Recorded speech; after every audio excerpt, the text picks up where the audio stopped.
হিন্দু ধর্মগ্রন্থ অনুসারে রাবণ বধের পূর্বে রাম দেবী দুর্গার আশীর্বাদ চেয়েছিলেন, যার ফলে তিনি শরৎকালে দেবীর বোধন ও পুজো করেন। এই ঘটনাটি শারদীয় দুর্গাপুজোর একটি মূল ভিত্তি। তারপর থেকে শরৎকালে দেবী দুর্গার পুজোর প্রচলন হয়ে আসছে। কেটিভি বাংলা সত্য সবার আগেকে সাপোর্ট করতে চ্যানেলটিকে সাবস্ক্রাইব করুন। আপনাদের সাবস্ক্রাইব আমাদের মনোবল বাড়িয়ে তোলে। শরৎকালে মহাষ্টমীর তিথিতে দেবী দুর্গার অকাল বোধনের সময় দেবী দুর্গাকে রামচন্দ্র 108টি পদ্মফুল নিবেদন করেন, কিন্তু দেবী দুর্গা রামচন্দ্রের পরীক্ষা নেবার জন্য ছলনা করে বসে। সেখান থেকে একটি পদ্মফুল সরিয়ে নেন তিনি, কিন্তু একটি পদ্মফুল রামচন্দ্র আর কোথাও খুঁজে পাননি।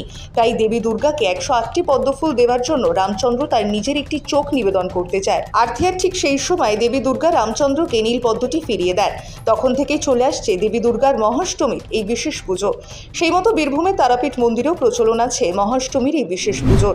মহাষ্টমী যেহেতু আমাদের ভগবান শ্রী রামচন্দ্র যখন অকাল বোধন করে তখন তাকে 108 ফুলের পদ্মফুলের পুজো করতে হয়েছিল। তখন মা তাকে পরীক্ষা করার জন্য একটা ফুল ওখান থেকে উঠিয়ে নেয়।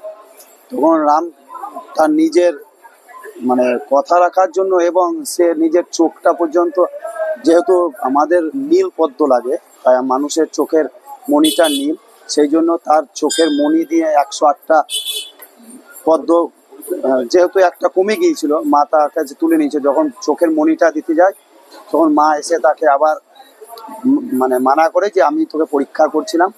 সেই রীতি মেনেই প্রতি অষ্টমীতে 108 পদ্ম ফুলের মালা দিয়ে মায়ের পুজো হয়।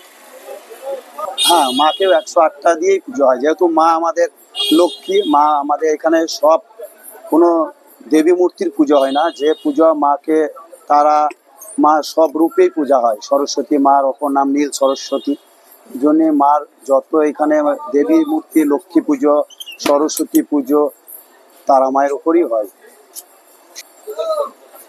এই জন্যেই আজকে তারাপীঠে পদ্মর মেলা, কারণ যেখানেই যাবেন শুধুই পদ্ম দেখতে পাবেন, 108 পদ্ম। যেহেতু তারাপীঠে বিশেষ কোনো মূর্তি পূজার প্রচলন নেই, তাই মা তারাকে দেবী দুর্গা রূপে সাজিয়ে 108টি পদ্মফুল দিয়ে মহাষ্টমীর এই বিশেষ পুজো করা হয়ে থাকে। আর যার জন্য তারাপীঠে বসেছে পদ্ম ফুলের মেলা। Bureau report, KTV Bangla.